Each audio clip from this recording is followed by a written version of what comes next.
Assalamualaikum warahmatullahi wabarakatuh. Halo anak-anak, kembali lagi di mata pelajaran Sistem Komputer. Nah, hari ini kita akan mempelajari materi arsitektur komputer, yaitu arsitektur von Neumann. Nah, sebelum memulai pembelajaran, sebaiknya kita berdoa dulu ya. Berdoa menurut agama dan kepercayaan masing-masing. Berdoa dimulai.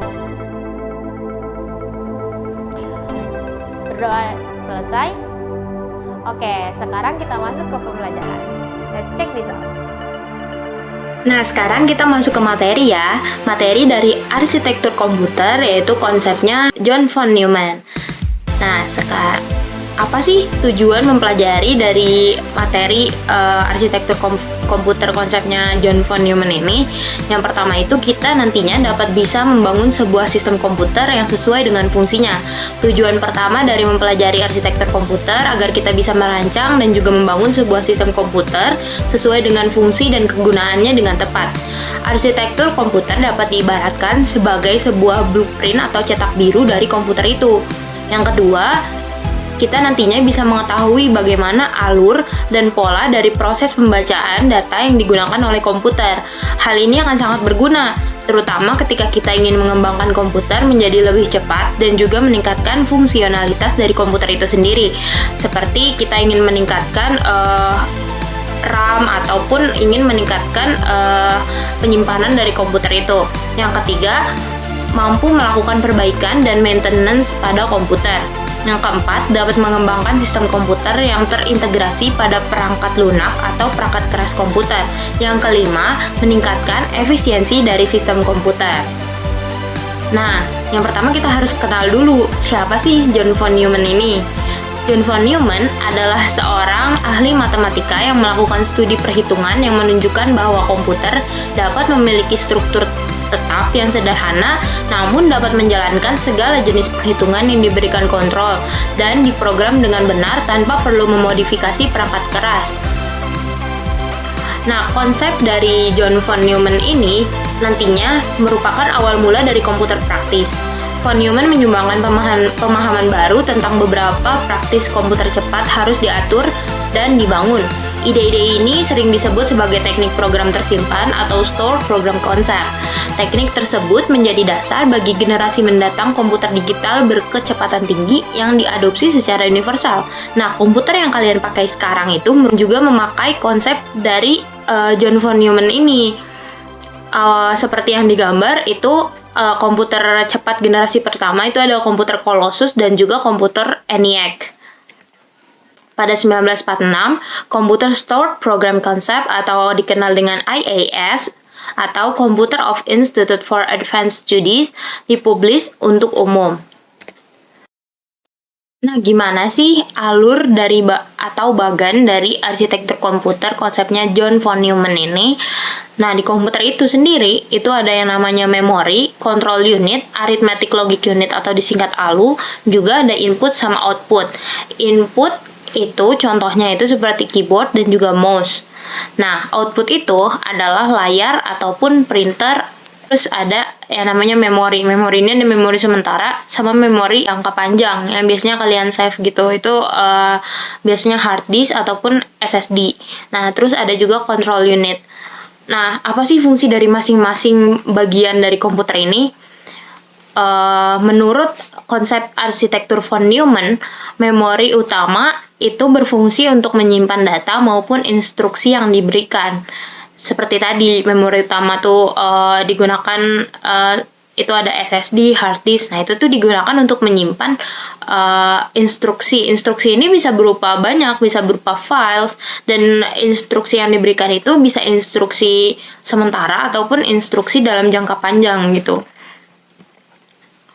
Lalu ada yang namanya Arithmetic Logic Unit atau ALU. Arithmetic Logic Unit ini digunakan untuk mengelola data biner. Betul, bilangan biner. Kalian udah belajar kan bilangan biner sebelumnya. Nah, angka 1010 yang kalian pelajari itu merupakan bahasa yang bisa dimengerti oleh komputer. Karena komputer hanya bisa mengerti angka 1010, nah angka perintah yang kalian berikan melalui input nantinya akan diolah di arithmetic logic unit yang nantinya akan berbentuk 1010 itu akan diolah sedemikian rupa, nantinya akan setelah diolah sedemikian rupa nantinya akan dimasukkan ke dalam control unit.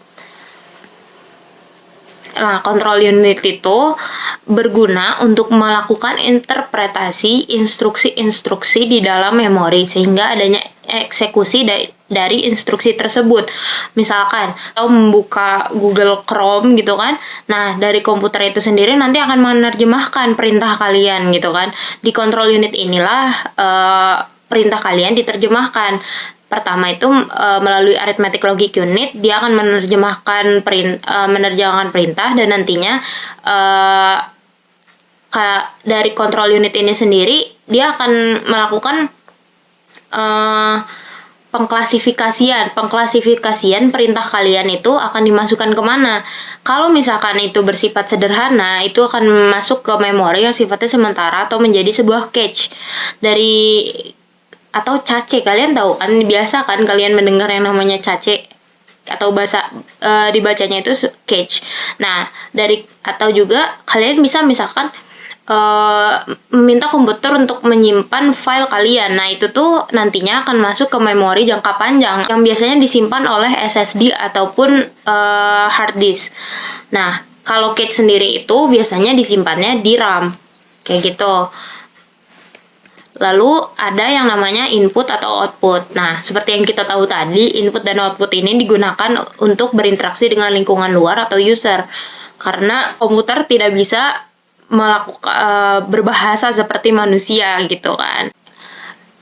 Nah, setiap bagian atau setiap proses dari yang namanya arsitektur komputer von Neumann ini dihubungkan dengan berkas kawat yang bernama bus.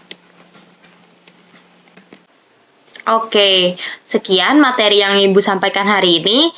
Kalian bisa melanjutkannya dengan tugas yang Ibu berikan. Nah, ini adalah tugasnya, dan nantinya ketentuan lebih lengkapnya akan Ibu tulis di Google Classroom. Jangan lupa untuk cek Google Classroom-nya ya. Nah, nantinya tugasnya juga dikumpulkan di Google Classroom. Oke, sekian pembelajaran sistem komputer hari ini. Untuk kurang lebihnya kalian bisa bertanya lagi jika masih penasaran. Untuk mengakhiri pembelajaran hari ini, kita akhiri dengan berdoa bersama-sama. Berdoa menurut agama dan kepercayaan masing-masing. Berdoa dimulai. Berdoa selesai. Oke, sekian. Assalamualaikum warahmatullahi wabarakatuh.